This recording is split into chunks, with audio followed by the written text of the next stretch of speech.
peeps, out again. Some more plane crash sites. That's where I was last weekend, over there. Parked on the Snake Pass summit again.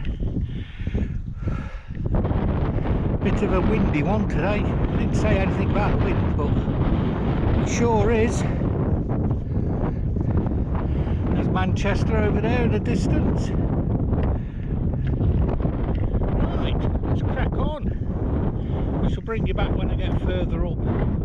It's just a bit of a boring long path at the moment. So I'm going over there somewhere eventually when I've been everywhere else. Right. Catch you in a bit. Well, there's certainly some water about. I remember seeing all this last time I came up here, and it was winter time when I came up here last time. But I don't know if that's some sort of a little clough, or it's just where it's flooded. Oh well. Over there in a bit.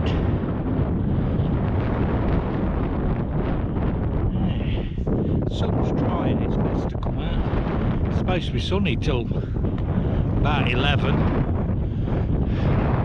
and it starts to get a bit cloudy, and 6% chance of rain. But hopefully I'll have the majority of it done by then, if not all of it. Depends on how much I struggle when I'm walking across all this sort of stuff. Aeroplane in and out of the clouds. Must be going to Manchester. Not sure if you'll pick it up on the GoPro. When it was here, it was clear as day, I could see it. And I thought, oh, I'll film that. And as soon as I got my camera up and ready to film it, went in all them clouds there. Oh dear. Right, I've still got the wind in my face. The sun does keep making an appearance behind me. But I'm not sure how far it is till I get to Mill Hill. But I must admit, I've only stopped to take pictures or do a recording. Well, when I first started walking, when I came and did Mill Hill as an Ethel, I think I must have stopped about 15 times each way. So, but right, can't wait till I get over there.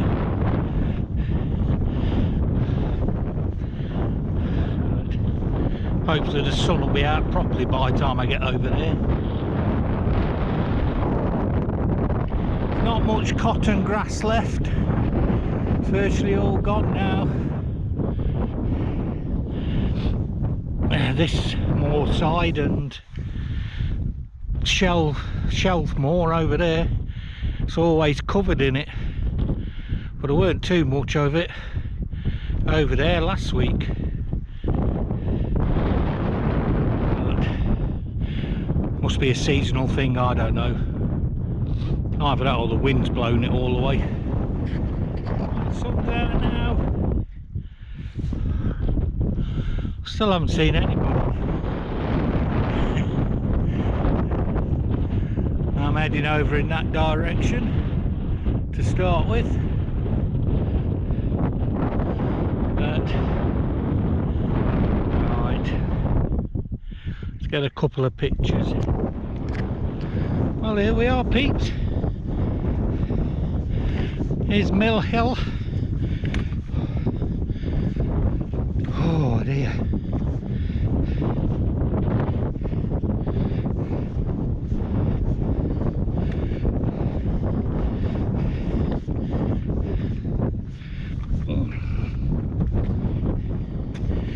Doodly-doo.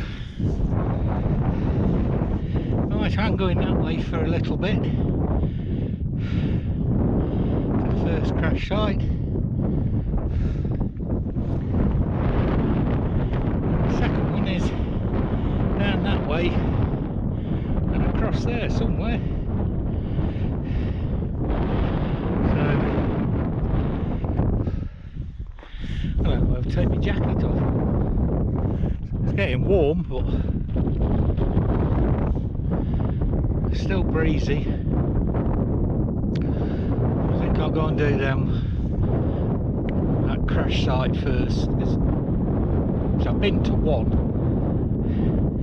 and then I found out there was another part of the crash site a bit further away.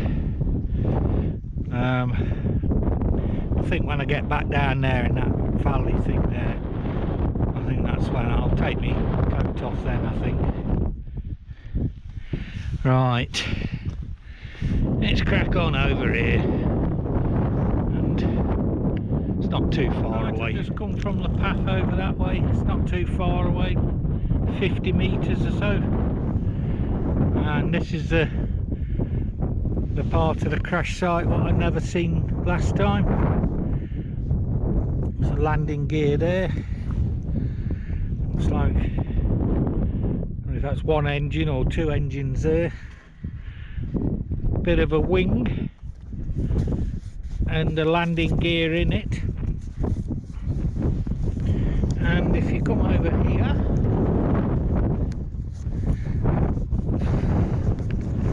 there's some more wreckage.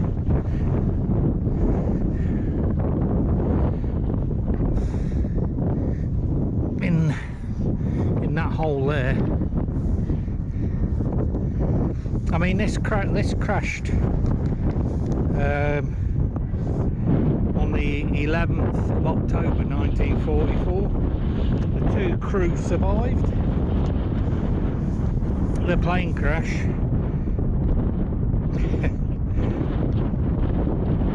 The plane belonged to the 310th ferry squadron. The two men walked down to Glossop. I mean, I don't know how they got out of it alive, because that's, you know, one half of the crash site. The rest of it is right over there, which I'll go to obviously in a minute. So yeah, what was it? This was a B-24J Liberator, and the crew members was, the pilot was Sea Hoot,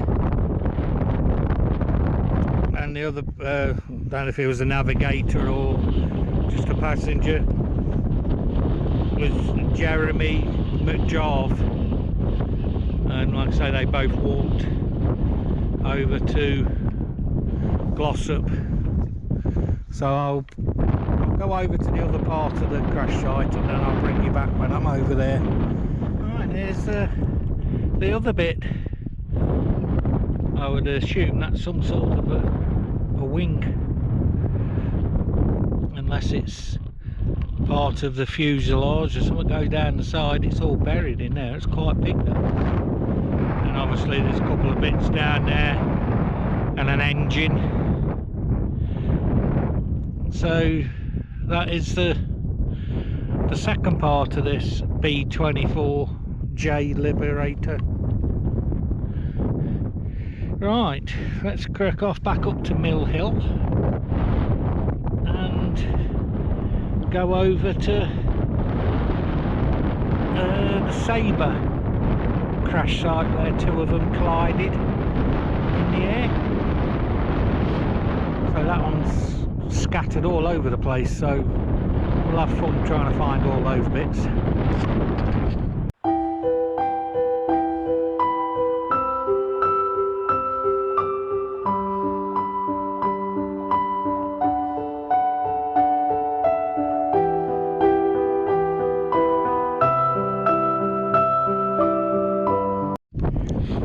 we're back at Mill Hill. We're going to leave the Sabre ones top of there and down there in the valley. I got some new boots, and they're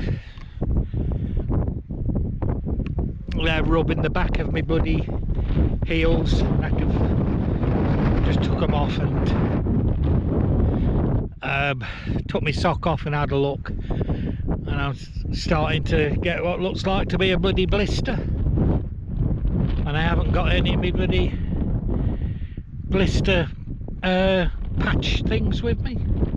They must be in the bloody car in the other bag, so I'm going to miss them out, and I'm going to head off back home, well, back to the car, which is right over there in the distance.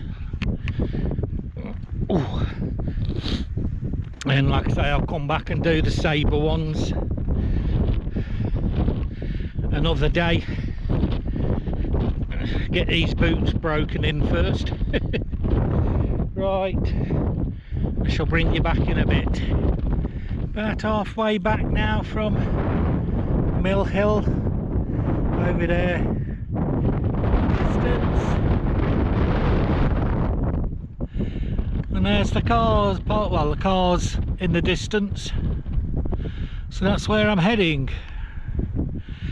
So I probably won't film anything else. I'll just do a round up when I'm in the car.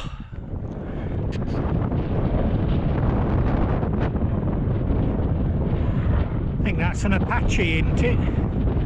Sure it is.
Peeps, back of the car.